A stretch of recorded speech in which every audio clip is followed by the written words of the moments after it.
महादेव साक्षात भक्ति के स्वरूप हैं। एक एक अंग का अगर दर्शन किया जाए महादेव के, भक्ति का रूप प्रकट हो जाता है।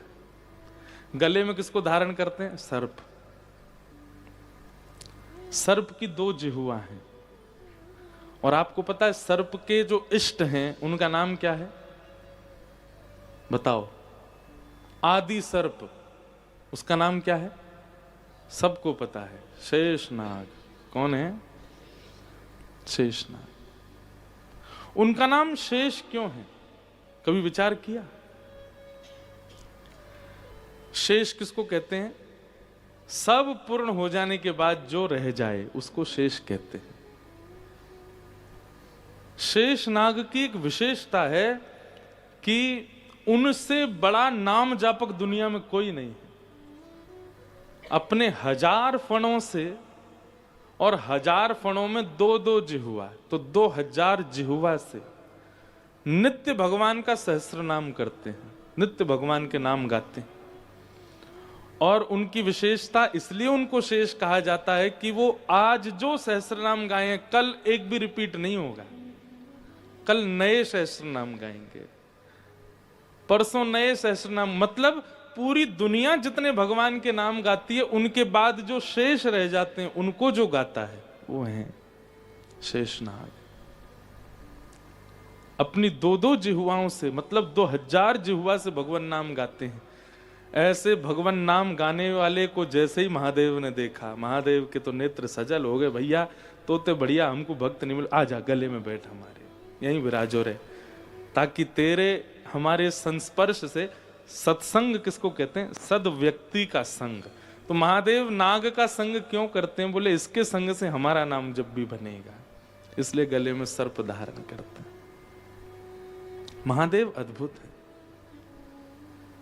दूध, जल, पंचामृत आदि आज ही सुबह सुबह हमारी ही रील हमने देखी। आप लोग क्या देखते हो? हम भी देखते हैं। तो उसमें मैं कहीं बोल रहा था कि जिसके पास भगवान पर, महादेव पर अर्पित करने के लिए कुछ नहीं है, वो दूध चढ़ाता है, वो जल चढ़ाता है, वो पंचामृत चढ़ाता है। गोस्वामी तुलसीदास जी महाराज ने मानस अर्पित की। मन में जो शुद्ध भाव है वो चढ़ाओ महादेव को। और कभी राम राम कहते हुए, या कभी किशोरी जी का स्मरण करते हुए, या कभी ठाकुर जी का स्मरण करते हुए नेत्रों में अश्रु जल आ जाए ना, जिन लोगों को बहुत जल्दी भाव आ जाता है, ध्यान से सुनिएगा, जिन लोगों जो बहुत जल्दी भावुक हो जाते हैं, लेकिन भावुक किस लिए? इसलिए नहीं कि बेटा कुछ करने लग गया तो भावुक हो गए, घर में किसी की बात सुन के ऐसे भावुक नहीं।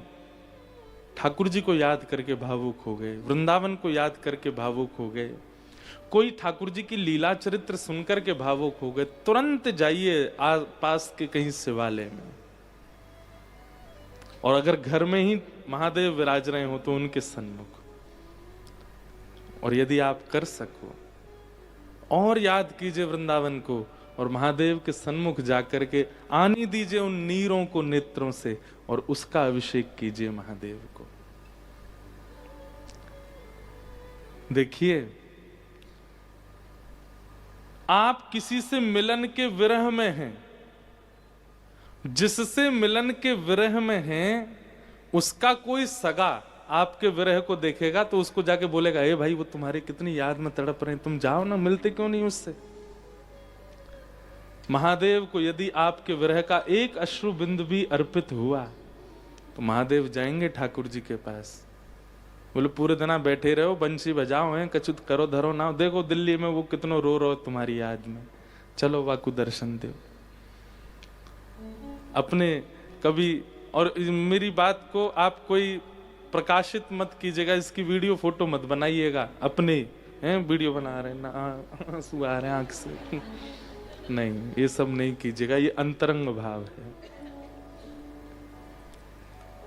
अंजनी मैया ने अपने नेत्रों के जल अर्पित किए, हनुमान प्राप्त हुए। पार्वती जी ने जब वही अश्रु जल अर्पित किए महादेव प्राप्त हुए। नरसिंह मेहता ने वो अश्रुजल प्रदान किए, उनको द्वारिकाधीश प्राप्त हुए। मीराबाई ने वो अश्रुजल प्रदान किए, तब श्याम सुंदर प्राप्त हुए। अरे कहां तक कहें, हमारी ब्रज की गोपियों ने जब अपने प्रेमाश्रु प्रदान किए तो महाराज प्राप्त हुआ। इसलिए अगर कृष्ण विरह चित्त में है, और जब जब विरही होते हैं आप, जिनके चित्त में विरह नहीं है, आप लोगों को चिंता होनी चाहिए। स्रोत यदि जल का प्रकट नहीं होता पृथ्वी से, इसका मतलब वो पृथ्वी बंजर हो जाती है, वहां कुछ भी उपजाऊ नहीं होता। ऐसे ही जिसके नेत्रों से कृष्ण विरह के नीर प्रकट नहीं होते, उसके चित्त में प्रेम भाव सद्भाव रूपी बीज कभी अंकुरित नहीं हो सकते। इसलिए कभी कभी कृष्ण विरह होना आवश्यक है। महादेव भीगे क्यों रहते हैं? भीगे देव वो इसी में, वो कृष्ण विरह में ही भीगे रहते हैं।